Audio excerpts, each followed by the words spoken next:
D'accord, tout le monde, bienvenue.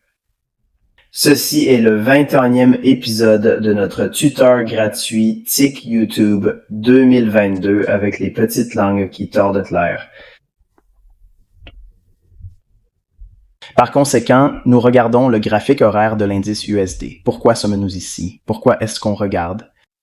Eh bien, je regarde ça parce que je voulais vous montrer la relation entre le risque de marché et le risque hors marché. Si vous avez suivi la section de commentaires, si vous n'avez pas remarqué toutes mes vidéos dans ce mentoring, la section de commentaires est ouverte. Vous êtes la bienvenue pour exprimer votre gratitude. Vous êtes le bienvenu, vous savez, à me suggérer des questions spécifiques et vous voulez voir que j'aime un peu le contact plutôt que de faire trop de longues demandes. Je peux sentir ce que vous cherchez et je vais intégrer ces idées dans le cours et espérer que tout le monde pourra comprendre. Je ne vais probablement pas répondre à votre message, je veux dire pas, vous savez, vous répondre directement. Parfois, si c'est court et simple, je le fais, mais si c'est une question que je vois aussi souvent dans d'autres vidéos, je vais y répondre avec des vidéos. Il est donc important pour vous de prendre des notes, car si vous venez ici après 2022, généralement vous trouverez que vos questions seront répondues au cours de ce processus de mentorat. OK, une question que j'ai reçue pour les gens qui n'ont pas reçu ma formation et que je reçois souvent. L'idée d'utiliser l'indice du dollar, est-ce utile comme lorsque je regarde le marché des changes? Si le dollar monte plus haut, il est évident que cela exerce une pression sur les devises étrangères et il est peu probable qu'elles continuent à augmenter. Les devises étrangères continueront probablement de baisser. Donc le dollar monte, les devises étrangères baissent. Si le dollar baisse, les devises étrangères montent. Cela se produit en raison d'une situation risquée ou sans risque. Si le dollar augmente comme nous le voyons ici, c'est une situation d'aversion au risque.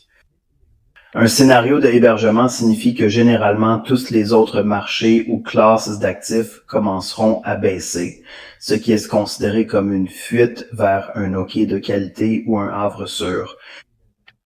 Par conséquent, les fonds affluent en dollars américains et sortent des actifs risqués tels que les devises étrangères. Et c'est pourquoi je n'arrête pas de vous dire de regarder l'EURUSD à la baisse et d'établir de nouveaux plus bas sur le graphique quotidien. Aujourd'hui, ça l'a fait, maintenant c'est au hasard. Cela s'applique également aux marchés boursiers et indiciels.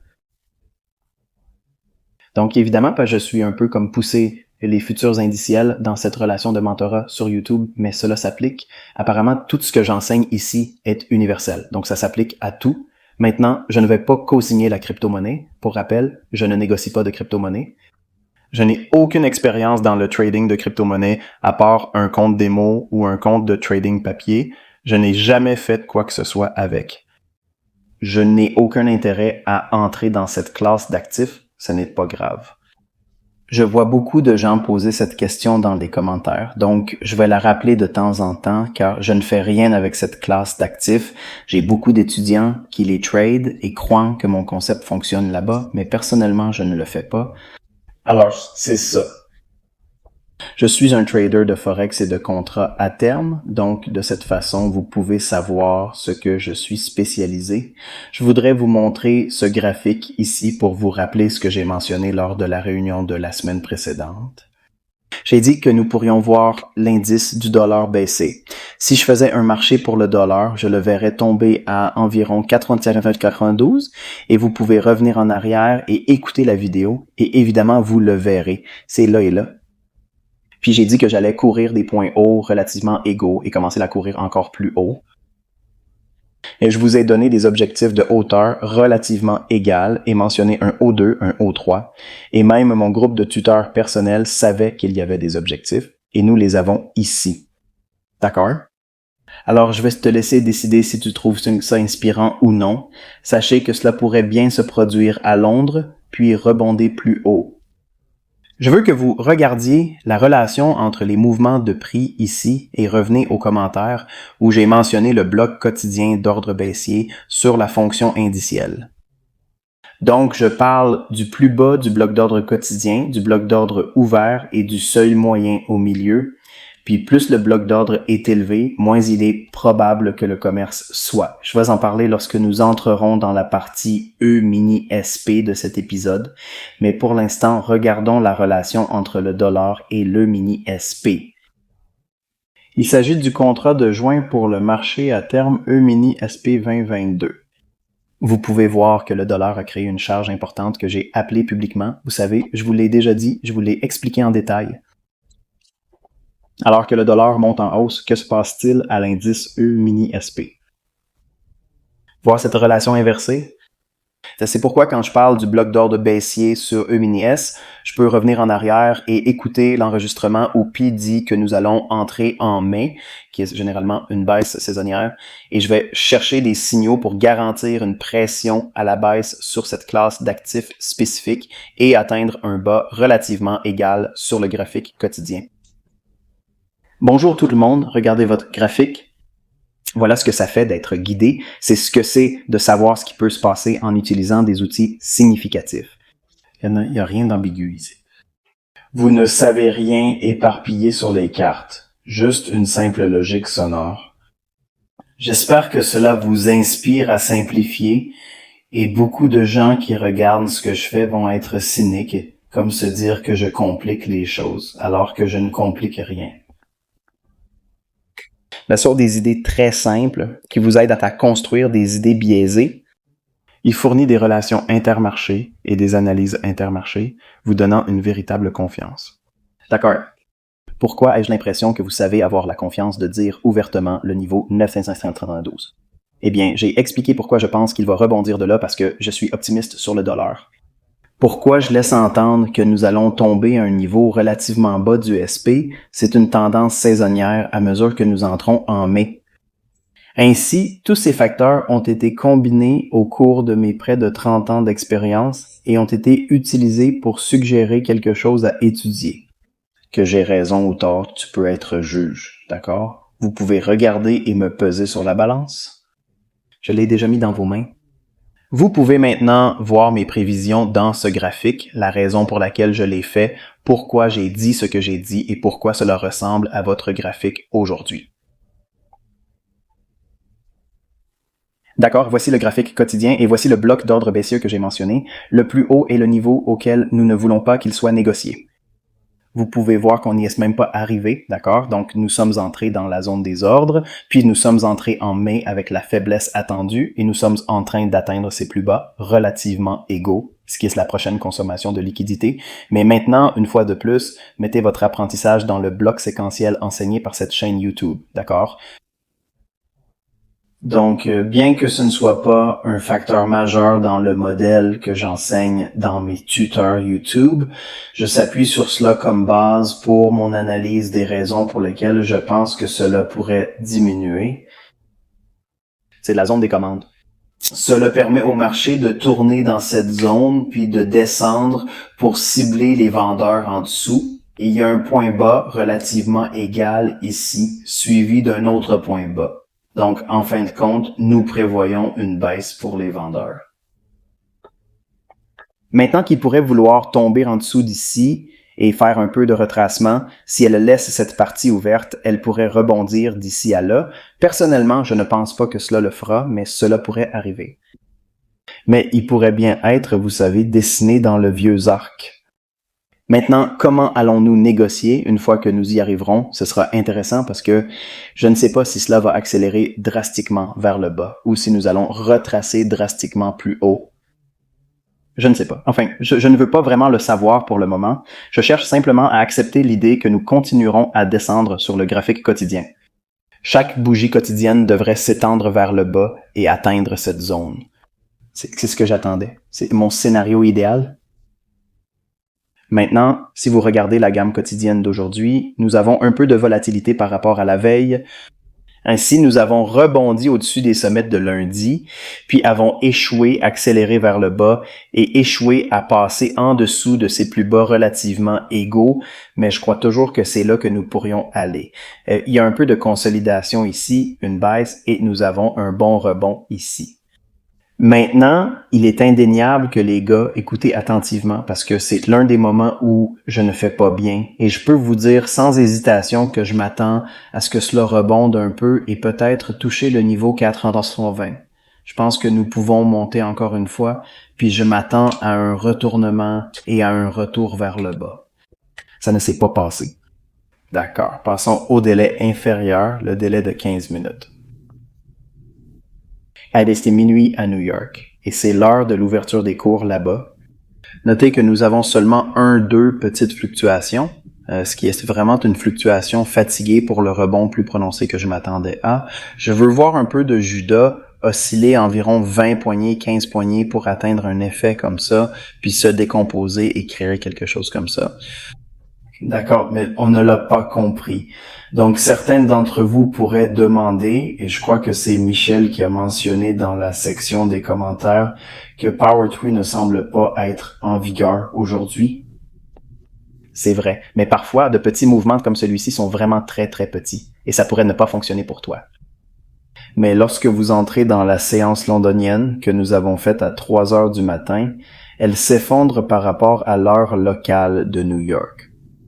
D'accord, il est 3 heures du matin à New York. Il y a beaucoup de gens dans la section des commentaires qui mentionnent et sont confus sur des choses comme l'heure d'été. Tout cela est résolu si vous écoutez simplement les instructions que je donne à chaque fois que je mentionne l'aspect temporel. Si vous utilisez cette petite zone dans la vue de trading et la basculer vers New York, tout ce que vous avez à faire est de cliquer dessus et une fenêtre apparaîtra, défiler jusqu'à l'endroit où New York est affiché, mettez en évidence celui-ci, cliquez dessus et vous êtes prêt. Ne vous inquiétez pas de l'heure d'été.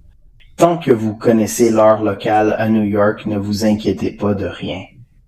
Définissez une horloge sur votre ordinateur pour suivre l'heure locale de New York 24 heures par jour, 365 jours par an. Si vous le faites, vous ne serez jamais confus sur ce que vous devriez faire par rapport au temps. Si vous faites un petit mouvement comme celui-ci et que vous vous attendez à ce que cela fonctionne comme moi, cela pourrait vous distraire. Alors le matin, je cherchais un petit pic ici. Ça ne s'est pas passé. Nous nous sommes effondrés, avons retracé dans une tendance baissière, stagné et déséquilibré. Nous avons pris un moment ici, puis nous avons fait volte-face avant l'ouverture à 9h30. D'accord. Laissez-moi parler rapidement entre 8h30 et 9h30. Savez-vous quand cela fonctionne? Quels sont les avantages pour votre analyse et sur quoi devriez-vous vous concentrer? D'accord. Parce que cela va poser beaucoup de problèmes. Mais finalement, nous sommes entrés dans l'heure du déjeuner. Ici, il y a eu un peu de retracement, un nouveau effondrement et une vente agressive dans la session de l'après-midi, une vente très agressive jusqu'à la clôture de la journée. Si vous regardez le cours d'ouverture à minuit, heure locale, minuit, heure locale à New York, c'est tout. C'est l'ouverture. Ce prix est utile pour les négociations pendant la séance londonienne. Il est 2 et 5 heures du matin, heure locale à New York. Cela m'a aidé à concevoir Power Tree pour la gamme quotidienne. Si je suis baissier, je cherche quelque chose qui rebondit au-dessus du cours d'ouverture de Londres. C'est mon scénario idéal. Je le cherche personnellement. Comme vous pouvez le constater, nous n'avons pas eu grand-chose aujourd'hui. Il était très lourd, juste flétri et tombé. Parfois, cela arrive, les gars, et dans ce cas, j'ai raté un paramètre. Je ne suis pas sûr de ce que je veux voir. Donc, je suis humain et vous êtes humain. Vous observerez certaines choses sur le diagramme et retrouverez vos modèles préférés, peu importe celui que vous cherchez. Ce n'est peut-être même pas mon truc, vous savez, disons que vous regardez simplement ici. Vous pourriez hocher la tête et dire « Oui, j'ai eu beaucoup d'exemples où j'étais à la recherche de mon paramètre spécifique, mais cela ne s'est pas réalisé et sans moi, cela a pris un autre chemin. » Tu vas manquer le mouvement. Tu comprendrais mal. Vous allez vous tromper. Ça va arriver. C'est pourquoi vous devez utiliser un stop loss. C'est pourquoi vous devez contrôler le nombre d'entrées sur le marché et vous devez aussi avoir un certain degré de flexibilité qui vient de l'expérience. Vous ne serez pas toujours en mesure de voir que cela ne va pas monter pour vous. Elle se fanera et va dans l'autre sens. Ainsi, alors que nous entrons dans 830 heures, mes lignes ici sont très lumineuses car je veux pouvoir montrer les hauts et les bas sur les bougies respectives. Il est 8h30 et c'est la bougie de minuit à 12h du matin à New York City.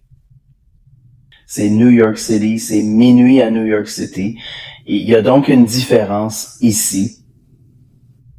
Le début de la journée, c'est là que je cherche les réglages quotidiens de puissance triple et ou les scénarios idéaux. Si je suis embarrassé, je veux voir quelque chose rebondir au-dessus du cours d'ouverture. Si je suis haussier, je veux le voir tomber en dessous du cours d'ouverture. D'accord. C'est essentiellement la base de l'ouverture de minuit. Pour vous, ce n'est peut-être pas un facteur comme ici. Vous savez, ça ne sert pas grand-chose. Sauf que le puits ici est ouvert et à partir de là, il descend essentiellement. U-Train, je suis aussi à la recherche de ces scénarios. Je suis maintenant à la recherche de prix plus faibles. Je suis à la recherche de prix de négociation plus bas.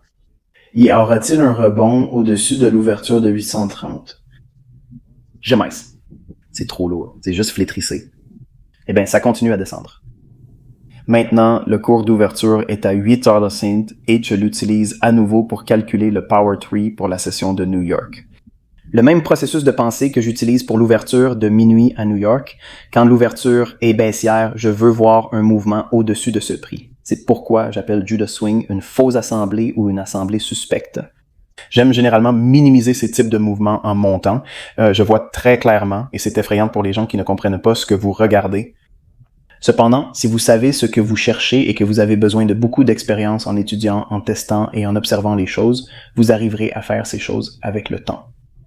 Mais le même facteur est que lorsque j'étais baissier en essayant de trouver des positions courtes au-dessus de l'ouverture de New York, je m'attendais à ce que la même chose se produise pendant la séance de New York, rebondissant au-dessus de l'ouverture à 8h30 puis en baisse. Alors je cherchais quelque chose pour le dépasser et le minimiser, mais cela ne l'a pas fait aujourd'hui. Maintenant, regarde ce qui se passe ici. Il est très important que vous compreniez cette partie de cela. Tu sais que j'ai été baissier, je l'ai rendu public ici. Avons-nous rebondi au-dessus du prix d'ouverture à minuit? Non.